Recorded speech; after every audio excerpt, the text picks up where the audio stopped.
Nós que aqui estamos, por vós esperamos.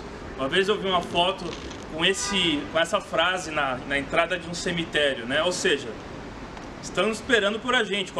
Mais cedo ou mais tarde, uma hora estaremos aqui também repousando, né? E eu estou no cemitério talvez o mais famoso do Brasil, né? Fazer tour por cemitérios é uma coisa muito comum em vários países. Você tem, por exemplo, o cemitério da Recoleta, lá em Buenos Aires, onde está Evita Peron. O Karl Marx está na Inglaterra, enterrado lá, e é um lugar de peregrinação e muitas pessoas vão lá, enfim. E eu estou no antigo cemitério municipal do município de São Paulo, conhecido como Cemitério da Consolação, né? Ele é próximo à Avenida Paulista, né? A região mais ou menos central aqui de São Paulo.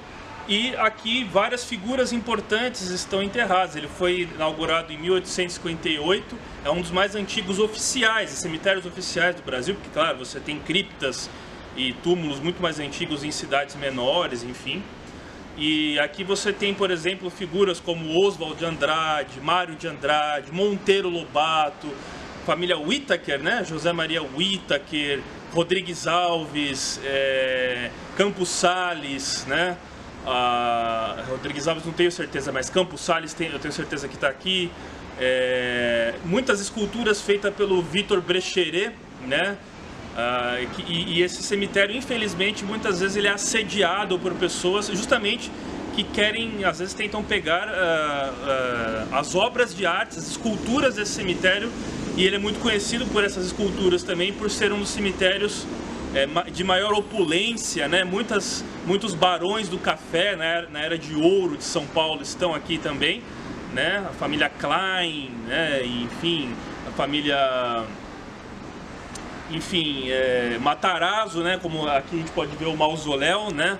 Da família Matarazzo, grandes industriais de São Paulo, né? Que ergueram um verdadeiro império, né? A gente tem os descendentes deles, talvez os mais famosos hoje seja até a família da Marta Suplicy, enfim, né, que ergueram um verdadeiro império. Você tem os descendentes deles, muitos deles na política, né, figuras conhecidas, né? Enfim, então não dá para falar de todos e ir na cripta e no túmulo de todos, mas eu gostaria de falar pelo menos daqueles que eu julguei de maior relevância nesse vídeo, né? Esse aqui é o mausoléu do antigo presidente do Brasil, Campos Sales, né? Manuel Ferraz de Campos Sales. Ele foi um presidente até 1902 do Brasil, né? Um dos primeiros, se não me engano, o quarto presidente do Brasil, depois da proclamação da República, e um dos primeiros presidentes civis, né? Nossos dois primeiros presidentes foram militares, né? O Marechal Deodoro e o Floriano Peixoto. E o Campos Sales é daquela época da Primeira República, onde o poder se alternava entre São Paulo e Minas Gerais. Ele é um paulista de Campinas e ele era do Partido Republicano Paulista, um dos maiores partidos fortes, né, do início da República no Brasil. Então aqui tem alguns ditos em homenagem a ele, né? Não suspendeu nenhuma garantia, nem violou nenhuma liberdade. É um grande legado que qualquer político ou líder pode ter, né? Não violar as liberdades, né?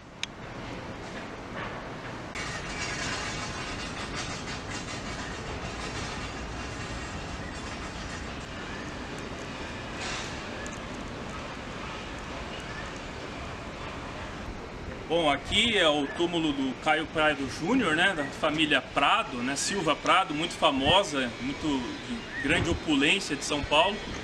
Caio Prado Júnior foi uma figura expoente na academia brasileira, né? Ele pertenceu ao antigo PCB, inclusive criticou o etapismo do Partido Comunista Brasileiro e, para desgraça talvez da família, ele acabou sendo uma figura expoente da esquerda, do próprio movimento comunista no Brasil, né? E ele tem aquele seu livro famoso, A Formação Econômica do Brasil, né? Que ele fala justamente da facilidade que Portugal tinha com a saída para o mar, né? Enfim, toda aquela literatura que explica os primeiros anos iniciais de formação econômica ainda no Brasil colônia, né?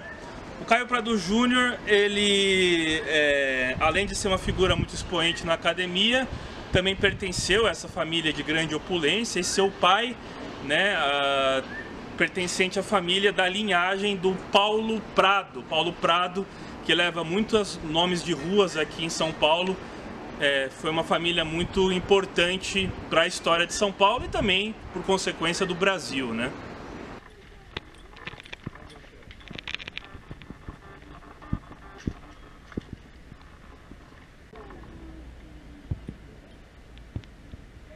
Tá procurando o dono. Ele vem sempre aqui no túmulo do dono dele. Cachorro fiel. Esse sim é o verdadeiro amigo do homem.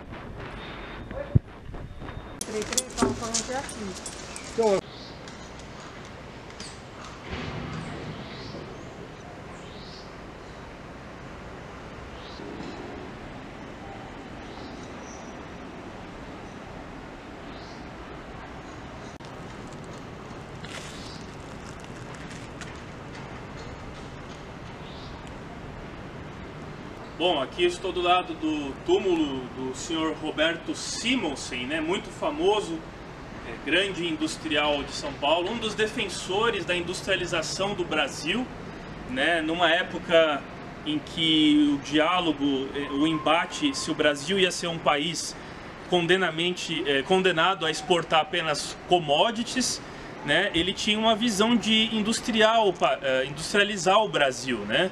E ele foi um dos fundadores, inclusive, depois da Revolução de 32, da Fundação Escola de Sociologia e Política, a antiga Escola Livre de Sociologia e Política de São Paulo, onde eu estudei, né? Ele defendia muito que a elite paulistana e paulista em geral, ela fosse instruída após a derrota da Guerra de 32, e eles deveriam pensar o país, repensar o país. Junto com a Fundação Rockefeller e a Escola de Chicago, né, eles fundaram essa faculdade de Sociologia. E o Roberto Simonsen, ele era de origem judaica, embora seu túmulo tenha símbolos católicos, né? E ele, curiosamente, pertenceu às fileiras dos Camisas Verdes. Ele foi integralista, né, um judeu integralista, um movimento que você tinha pessoas como Gustavo Barroso, que tendiam um pouco para o antissemitismo, né? Mas, independente de qualquer escolha política, ele foi uma figura muito importante, sobretudo para a industrialização do país, para o empresariado do país até hoje, e a tão conhecida Fiesp, né? A Fiesp também, aqui de São Paulo. Em homenagem, né, à semana de 22, centenário.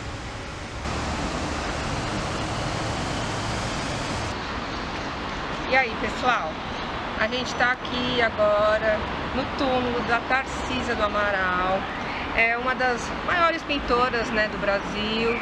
E já que esse ano a gente comemora o centenário, né, da Semana Moderna, de Arte Moderna de 22, nada como estar aqui no túmulo dela, né, agraciando aí,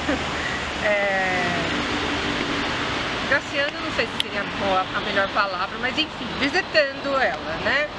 E dizem, né, que a Tarsila do Amaral, ela teve um caso, né, com o Mário de Andrade, e que inclusive, dizem, né, que inclusive ela retratou, né, seu rosto na obra dos Operários, né. Tarsila do Amaral também é muito conhecida, né, pela obra que ela pintou, Abaporu, né. E é isso, gente.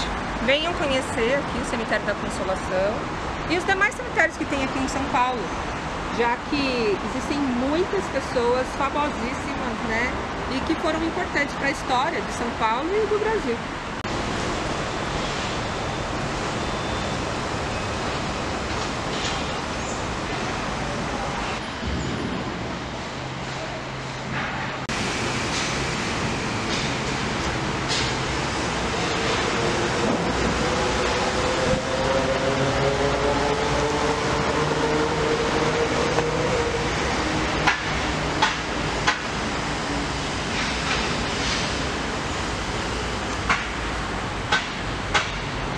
Bem, para mim é quase um sonho, né, poder estar perto, né, do grande escritor José Bento Monteiro Lobato, nascido na região de Taubaté, né, Caçapava, interior paulista, aquele que organizou todas as lendas do folclore brasileiro, né, com o Sítio do Pica-Pau Amarelo, mas que também escreveu até a distopia O Presidente Negro, polêmica, né?